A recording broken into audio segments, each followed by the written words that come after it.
બેઠા છો, સાંસદ સાહેબ પણ છે. સાહેબ, આટલો મોટો મારા વિસ્તારમાં કાર્યક્રમ છે, કલેક્ટર સાહેબ, પ્રાંત સાહેબ અને પ્રાયોજનાજી, શર્માજી, હું અહીંનો ધારાસભ્ય છું ભાઈ. મને કેમ કોઈ ફોન બી નહીં કર્યો, પત્રિકા નહીં, જાણ નહીં, ખુલાસો કરો. હું ધારાસભ્ય છું ભાઈ. આ મારું અપમાન નથી, મારી જનતાનું અપમાન છે. આ મારું અપમાન નથી. મને કોઈ કાર્યક્રમનો મોહતાજ નથી. મને પત્રિકામાં નામ આવે, મારી તકતીમાં નામ આવે તો જ ચૈતર વસાવા આવે એવું નથી. ચૈતર વસાવા નામ માટે હું નથી આવતો. મારા જનતાને મારા સરપંચે કીધું કે આટલો મોટો કાર્યક્રમ છે શિક્ષણનો, સાહેબ તમારે આવવું પડશે, એટલે મેં આવ્યો છું. અને કલેક્ટર સાહેબ, તમારી જવાબદારી છે, તમે વહીવટ છો, તમે મને ફોન કરીને જણાવો ને કાર્યક્રમ છે. મંત્રી સાહેબ ગાંધીનગરથી આવે છે, કઈ તકલીફ છે અમારાથી તમને? પ્રાયોજનાજી, શર્માજી, તકલીફ હે આપકો? તો કેમ ભાઈ તમે અમને જાણ નથી કરતા? કેમ આમંત્રણ નથી આપતા?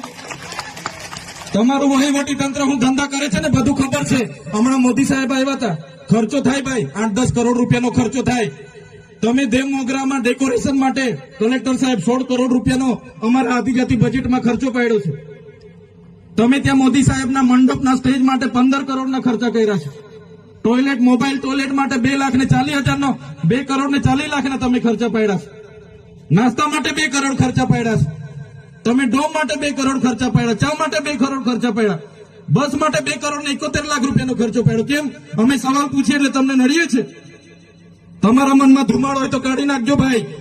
બરાબર છે, આ જનતાના ટેક્સના પગારે આપણે બધા છે. આ જનતાના ટેક્સનો પગાર મને પણ મળે છે, તમને પણ.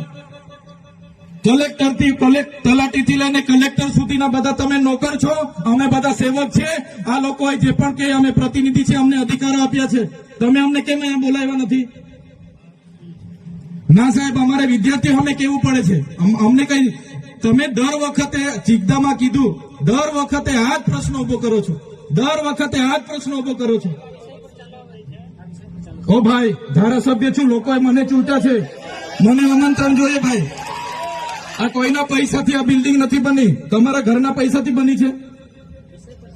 અરે વિષય પર તો મને આમંત્રણ કેમ નથી આપ્યું? મને જાણ કોઈ એક ફોન કેમ નથી કર્યો? કેમ ભાઈ? અમે ધારાસભ્ય ચૂંટાયેલા છે, લોકોએ અમને અધિકાર આપ્યા છે, અમારો અવાજ તમે દબાવવાની વાત કરો છો.